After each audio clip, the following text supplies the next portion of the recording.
نحمدہ ونصلی علی رسولہ الکریم اما بعد فاعوذ باللہ من الشیطان الرجیم بسم اللہ الرحمن الرحیم۔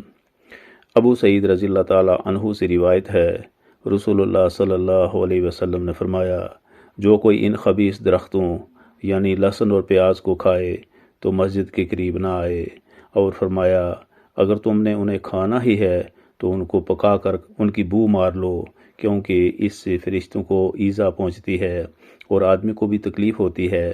لوگ بولے لہسن حرام ہو گیا۔ آپ نے فرمایا، لوگوں میں وہ چیز حرام نہیں کر سکتا جس کو اللہ تعالیٰ نے حلال کیا ہے، لیکن لہسن کی بو مجھے بری لگتی ہے۔ لہسن کو تھوم بھی کہتے ہیں۔ مسلم شریف کی حدیث نمبر 565 ہے، 565۔ شیخ البانی رحمۃ اللہ علیہ فرماتے ہیں، کیا کسی کے تصور میں یہ بات آ سکتی ہے کہ سگریٹ پینے والا پیاز اور لہسن کے حکم میں داخل نہیں؟ سب کو معلوم ہے کہ سگریٹ کی بدبو پیاز اور لہسن کی بو سے کہیں زیادہ اذیت ناک ہوتی ہے۔ ان دونوں کے کھانے میں کوئی ضرر بھی نہیں، جبکہ سگریٹ پینے کے بہت سارے نقصانات ہیں اور کوئی فائدہ نہیں۔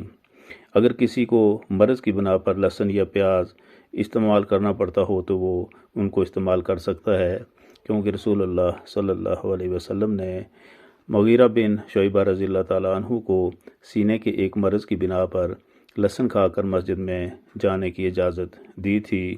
ابو داؤد کی حدیث نمبر 3826۔